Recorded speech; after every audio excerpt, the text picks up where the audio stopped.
Bonjour tout le monde, je reçois aujourd'hui un auteur de JDH Éditions dans la collection Les Pros de l'écho, cette formidable collection qui enchaîne les best-sellers. Je reçois aujourd'hui Daniel Cohen-Delara, le président de la FAT, qui vient de sortir ce livre, Le pouvoir d'Ishimoku.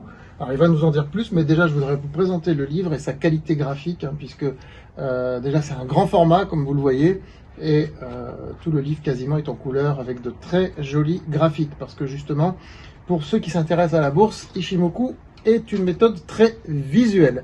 Alors mon cher Daniel, pouvez-vous nous en dire un petit peu plus sur cette méthode qui est Ishimoku, et peut-être très brièvement au préalable vous présenter la FAT dont vous êtes président.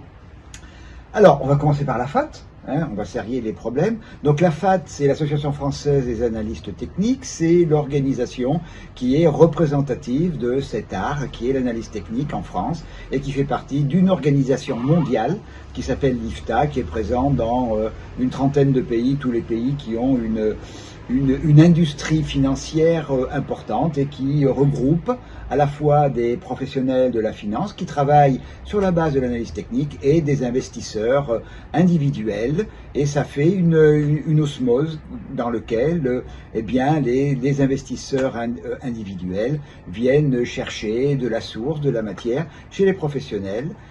Voilà, c'est une association qui a un peu plus de 30 ans, qui fonctionne sur un mode extrêmement agréable. On se retrouve une fois par mois et toutes nos manifestations se finissent par un pot amical. Superbe.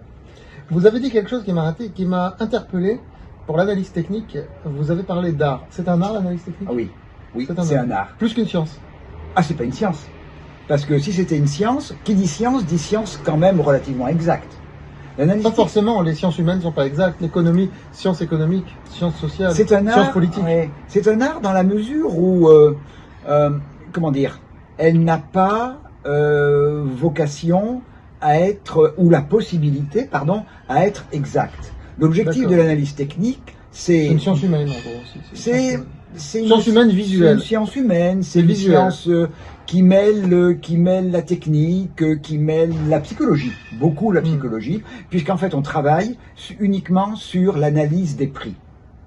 Et l'objectif de l'analyse technique, c'est à partir des prix au niveau du passé, à partir des supports de marché, des résistances de marché, d'élaborer des scénarios pour l'avenir. Je dis bien élaborer des scénarios. Et puis, il y a des scénarios qui vont fonctionner, d'autres qui vont pas fonctionner, mais il y a quand même un élément à la fin, seul le marché a raison. Et donc, Ishimoku est une méthode, parmi d'autres, pour analyser les graphiques et essayer de prédire les mouvements du marché en bourse. C'est bien ça? Tout à fait. Et c'est une méthode. Alors, il y a l'analyse technique classique, qui existe dans le monde occidental depuis 130 ans, qui existe au Japon depuis 250 ou 300 ans,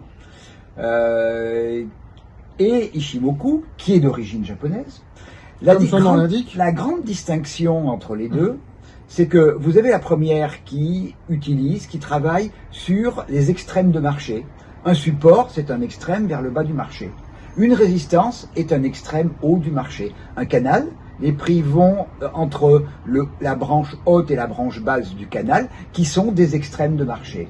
Ishimoku travaille sur des niveaux d'équilibre de marché, à savoir, lorsque le marché hésite, lorsque le marché cherche une voie, il vient se réfugier dans des zones qui sont des zones qui ont certes été travaillées, non pas en extrême, mais qui ont été travaillées en lieu où, quand le marché hésitait, les investisseurs venaient se réfugier sur ces niveaux.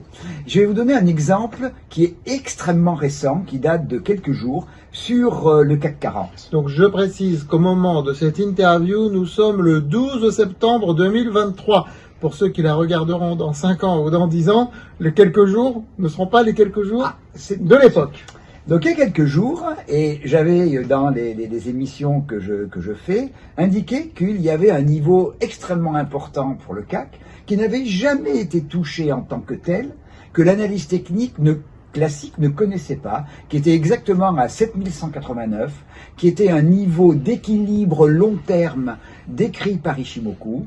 Et à 2 reprises, le marché est allé toucher exactement le niveau, et en la circonstance, en baissant, et les acheteurs étaient présents sur ce niveau. Quand vous dites toucher, ça veut dire qu'il marché baissé, qu'il a rebondi le marché dessus, baissé, et sur ce niveau, 7189, les acheteurs étaient présents, et ce n'était pas jusque-là un niveau d'analyse technique classique. Et on s'aperçoit également que la grande majorité des niveaux d'analyse technique ont été en fait créés par Ishimoku. Parce que c'est la méthode qui fait le mieux le lien entre le fondamental du marché et l'analyse technique et le comportement de l'investisseur. De quand elle date cette méthode à peu près? Alors cette méthode, ça a été le travail d'une vie d'un monsieur qui s'appelait... Ishimoku, bien sûr. Oui, oui, mais non. Non. Ah, Monsieur Osoda. Alors Ishimoku, ça veut dire d'un coup d'œil. Donc c'est un monsieur qui a passé sa vie entre les années 30 et 1968 où il a publié l'ensemble de sa méthode. Alors à l'époque, on n'avait pas les ordinateurs qui traitaient une quantité de données énorme. Eh bien, on travaillait avec du papier millimétré. Et donc, il a fait travailler des générations d'étudiants en mathématiques et en finance pour mettre au point sa méthode. Et en fait, sa méthode a eu aucun succès. Au moment de sa sortie, parce qu'elle demandait beaucoup trop de traitement d'informations. Et ce n'est que au début des années 90 où un trader japonais, M. Sasaki, a écrit un livre sur la méthode de M. Osoda. Et là, les ordinateurs avaient tout à fait la capacité à traiter l'énorme quantité de données nécessaires. Et c'est là où la méthode a commencé à se développer fortement dans les salles de marché japonaises. C'est la méthode de base des salles de marché japonaises. Puis, ce livre a été traduit en anglais, donc qui a ouvert les États-Unis à la méthode. Et en Europe, en France, à la fin des années 2000, tout début des années 2010. Et elle est utilisée par beaucoup de gens aujourd'hui. Alors, elle est utilisée par de plus en plus d'investisseurs, à la fois d'investisseurs privés, et de plus en plus de professionnels font référence, utilisent plutôt des analystes, oui, des analystes techniques, à la fois enseignants, traders, formateurs. Non, on est d'accord que personne ne peut se l'approprier, cette méthode, elle est universelle. C'est une méthode. Parce que moi j'ai entendu un jour quelqu'un dire Ishimoku c'est moi. Oui, ça a pu être dit. Après, les sentiments de chacun par rapport au travail qu'il a pu faire. C'est une méthode universelle. Oui, c'est un mode de pensée. De pensée, carrément. Qui est que vous décrivez dans ce livre, voilà, Le pouvoir d'Ishimoku. Qui est de dire, on travaille sur les équilibres de marché et non pas sur les extrêmes. À partir du moment où vous avez défini cette approche, après, chacun, à partir de son expérience, à partir des outils complémentaires qu'on peut utiliser, les études d'analyse technique. Moi, j'utilise l'analyse technique classique en complément d'Ishimoku et je décris la méthode que je décris dans ce livre. C'est justement, la base, c'est Ishimoku, mais on ne va pas renier, tourner le dos à 130 ou 140 ans d'analyse technique occidentale et à 250 ans d'analyse technique. Ça existe, c'est vrai. Et ça fonctionne. Donc l'originalité de mon approche, c'est justement d'abord Ishimoku, et je ne prends jamais de position en bourse qui soit contraire à ce que me dit Ishimoku. Mais je viens, dans un certain nombre de situations, un certain nombre de cas, me compléter l'analyse, et j'ai décrit une méthode qui, justement, fait le lien entre Ishimoku, la base, et l'analyse technique classique qui a sa réalité, qui a sa vie et ses justifications. Deux petites questions qui concerneront tout particulièrement les gens qui boursicotent entre guillemets et qui investissent sur des actions pour faire des plus-values sur un terme plus ou moins long. Est-ce que cette méthode peut s'appliquer aux small caps? Alors, on est dans une méthode... Ou est-ce que ça ne concerne plutôt que les indices ou les très grandes valeurs? Non. Ça concerne tous les actifs. dans toutes les unités de temps. Même quand c'est pas très liquide?